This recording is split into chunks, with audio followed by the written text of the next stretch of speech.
Second thing, you look at technical analysis. So different approaches. If you're someone who is looking at, so technical analysis, basically you're looking at the study of price. You look at price plus volume. Price plus volume. Fundamental analysis, you're looking at economic, financial factors in a country. So you're looking at investors, you're looking at retail sales, GDP, unemployment rates, interest rates, and all those things. Fundamental analysis takes months before playing out, and you need to do a lot of research. Technical analysis, you are looking at one time.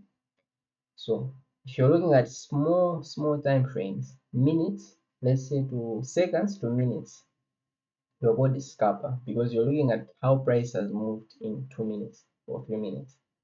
If you're looking at price from minutes to hours, you're generally called an intraday trader. If you're looking at price from hours to days, then it's swing trading. If you're looking at price from days to weeks to months, then you're called a positional trader, which is almost as similar to an investor. Now, the techniques that you look at, you can look at chart patterns.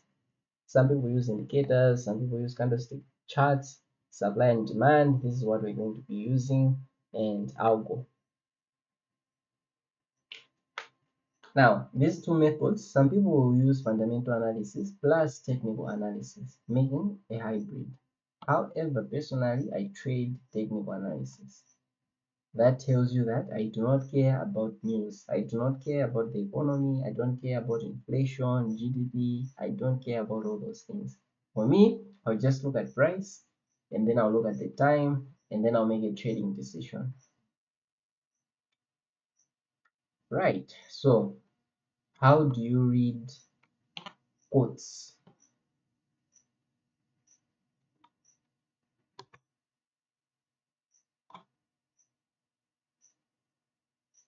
Um,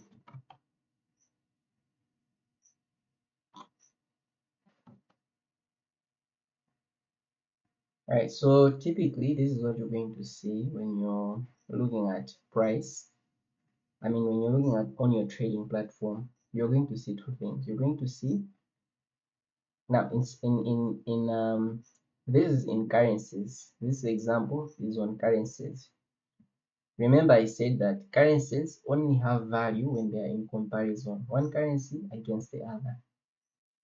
Okay, because like I said, a currency, the value of a currency is based on what we believe to be that particular value. So you need to compare it to something. So generally what happens is that every currency has three letters, and those three letters, they usually symbolize the country of that particular currency. If you're looking at a currency from the United Kingdom, you have GBP. The G is for Great British Pound against the United States dollar. Okay, so you can see that you are starting with the country and then the currency at the end. Okay, so this is GBP USD. Other currencies that you can that you're going to come across, you're going to come across GBP, let's say JPY.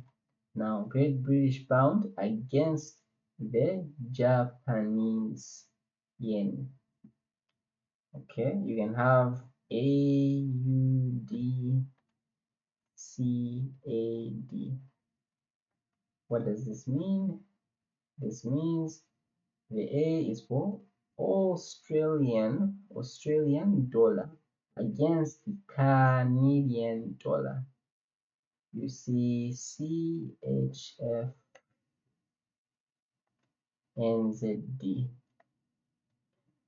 Swiss franc against the New Zealand dollar NZD. So this is a D. Now, 3 letters, it's always 3 letters all the time. You can have Euro, EUR versus USD. European, oh, it's just the Euro, it's just the Euro, I guess. Now, how do you read this? So, um, when you're buying,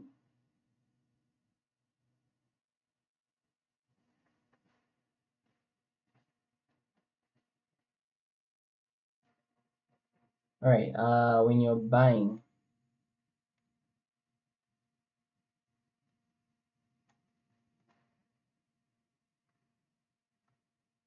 when you buy in a buy scenario, in a buy scenario, you believe that the base currency, this is the base currency, the GBP in this particular case, you are believing that the base currency will gain value over the quote currency, over this. So if the GBP USD, if the price is at $1.3035, what this tells you is that in order to buy 1 Great British Pound, you need $1.3035. Okay, so if you are buying the GBP, the Great British Pound, what you are saying, what you are telling me is that you believe that the Great British Pound is going to appreciate in value. In appreciating in value,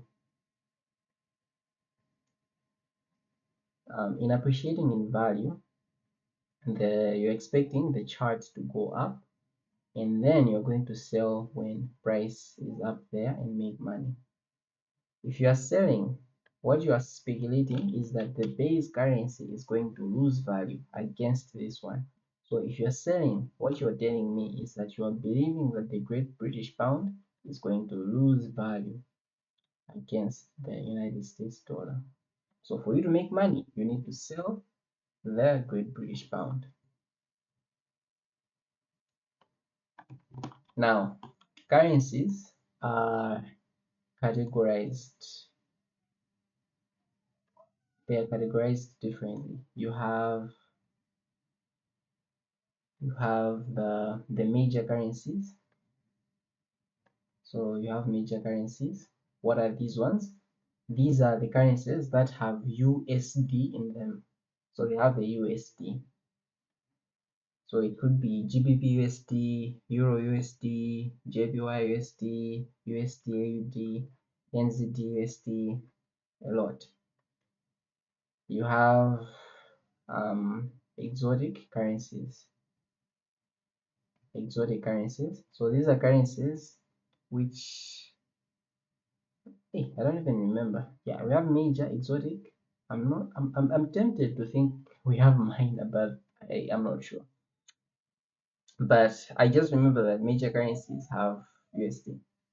So these are currencies. When you're trading some commodities, um, unfortunately I don't have an example, but some commodities will be quoted like this.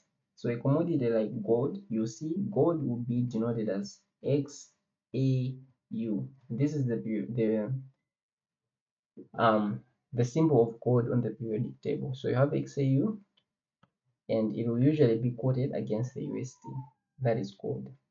When you're trading stocks, typically stocks are not in pairs. You will not see pairs. So you just see things like um, Tesla.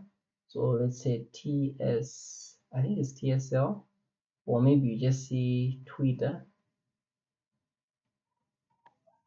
or maybe you see Apple, and maybe it'll just be something like this, APP, or maybe in NVIDIA.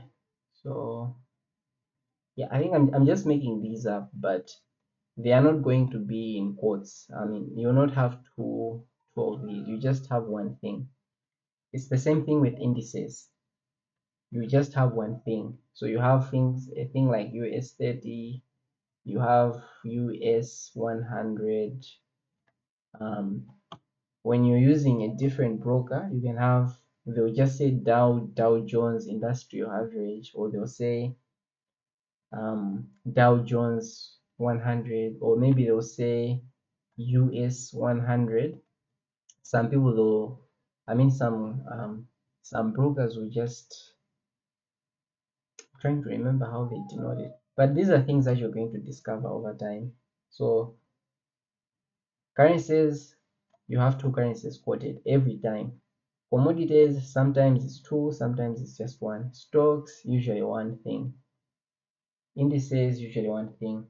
Synthetic indices, usually one thing. In synthetic indices, you just see V10, V15, V20, V25s, things like that. They are not in pairs. All right.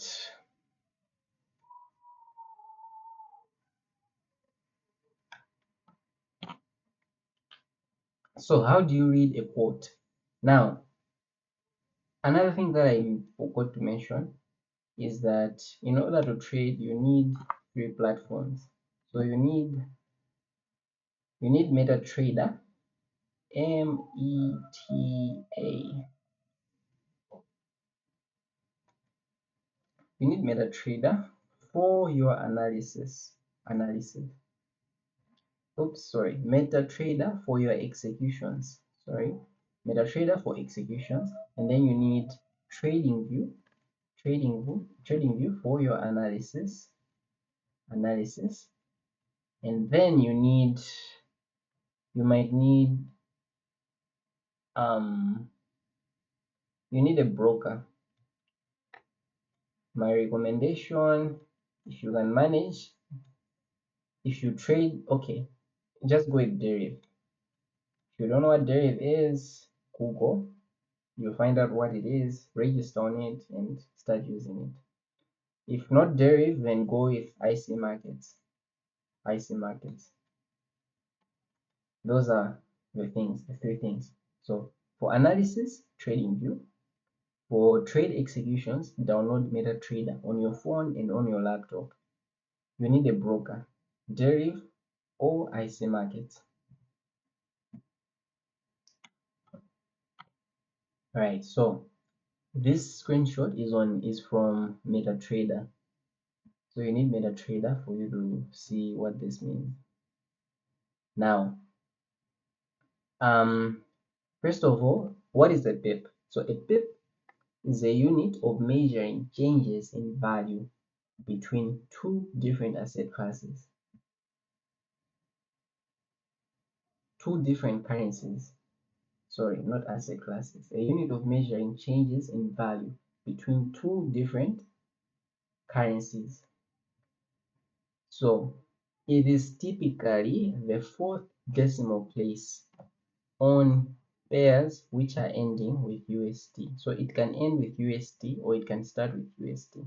But on those pairs, a pip is the fourth decimal place. So if you look at your MetaTrader, at your quote, you will be given two prices. One price is bigger than the other. Now, I'll just pick the first one. You have 1.10612, a small 2. This is the price. Now, a pip is the fourth decimal place. So 1, 2, 3, 4. This is a pip. So if this one becomes a 2, that becomes a movement of 1 pip. If this one becomes a 5, that becomes a movement of 4 pips. If this 6 becomes a 7, that is a movement of 10 pips. If this 6 becomes a 0 and this 0 becomes a 1, that is a movement of 40 pips. 40 pips. Hope that makes sense. Same thing here. If this 0 becomes a 9, that is a movement of 9 pips. If this 7 becomes a 5, that is a drop of 20 pips. If this 1 becomes if this 0 becomes a 1, that is a movement of 100 pips, and so on and so forth. However, for pairs that have a JPY in them, the way you measure pips is a bit different. You measure it to 2 decimal places. So it's the same thing, but you measure it from 2 decimal places for pairs that end with JP1. Now, the other thing is that you need to understand what an ask price is and what a bid price is. The bid price is the highest price.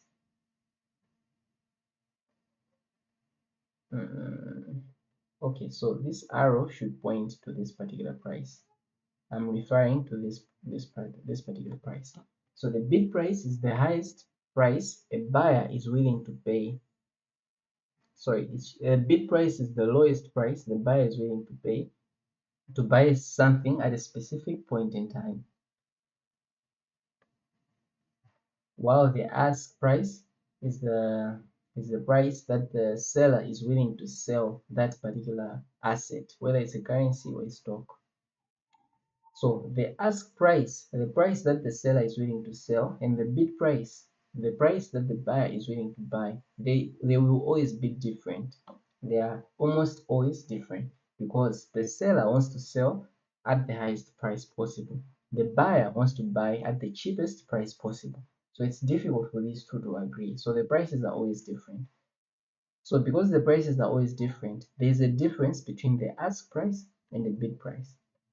In this scenario, the difference is, now to know the difference, you need to count the pips. So 1.1070 minus 1.1061. The difference that you get there, that is called your spread. The spread is denoted by that symbol on MetaTrader. It says 88. So that is your spread. So if you take out your calculator and you punch in the numbers, you will see that the spread is it's that one. It's accurate. Another thing that I forgot to mention, you have a small 2 and a small 0 up there. That is called a pipette. You know, pipettes make a pip. So 10 pipettes, 10 pipettes make a pip. So you can take 1.1070 minus 1.1061. All right, so the figure should be close to 88 if you do the math correctly. You can even include the pipette so that everything is accurate. So that is on Euro USD.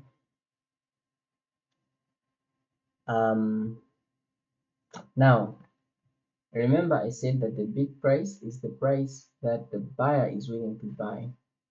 When you are buying, however, the trick that happens, the funny thing that happens is that when you're buying, your order will be executed at the next seller's price because you have to buy from someone.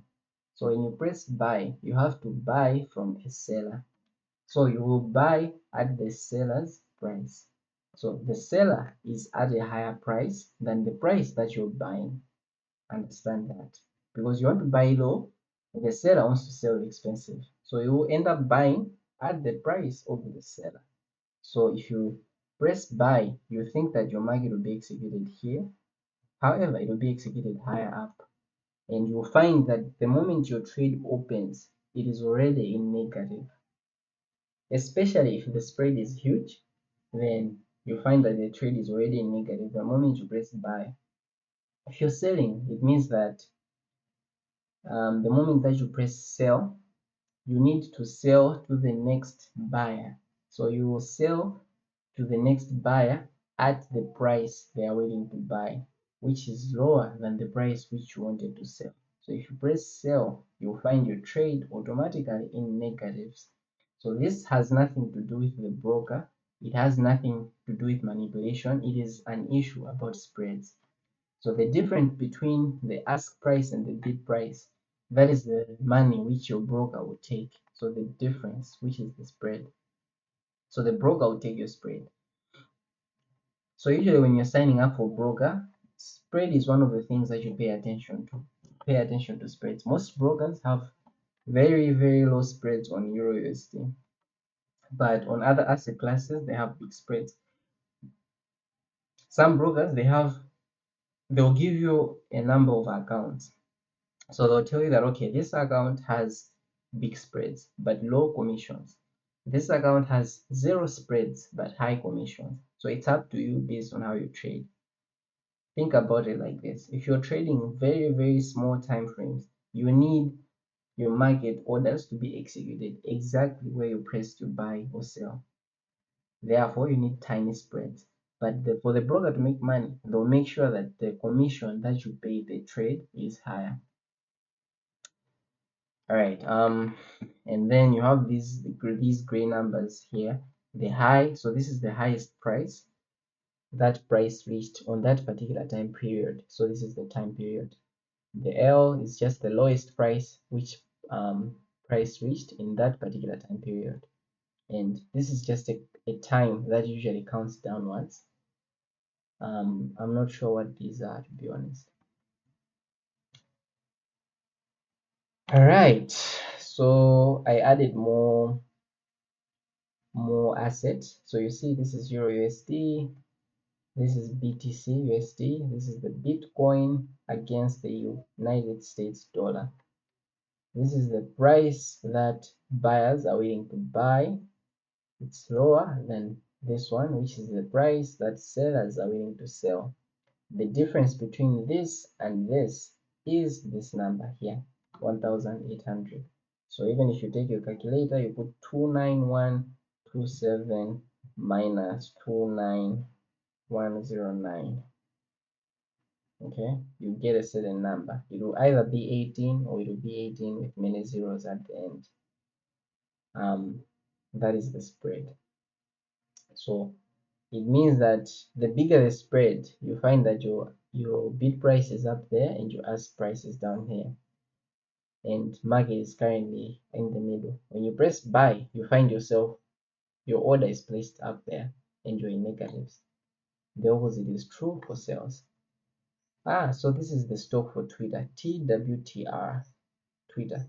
You see that the ask price and the bid price are so close, only one pip spread. So it means that on this market, if you press buy, it will almost immediately take you in at that exact place. And this is UK crude oil, UK oil against the United States dollar. All right. So if you decided to sell the UK oil, this one, if you decided to sell at this particular price, what will happen is your order will be executed at this particular price. And if price drops 4 pips, you get to 82 point. Okay. Just realized that I mentioned that pips are 4 decimal places. However, these are not currencies, so this is a commodity. Now I said that the way you count things is a bit different on commodities. It's different on commodities, different on cryptocurrencies, stocks. Unfortunately, this is not a currency. But anyway, in this situation, a pip is 2 decimal places. So 82.84, if it falls 4 pips, you end up with 82.80 or 80. So the 4 pips will be your profit. But if you bought and price dropped 4 pips, you will get to this price, but you will be in 4 pips in losses.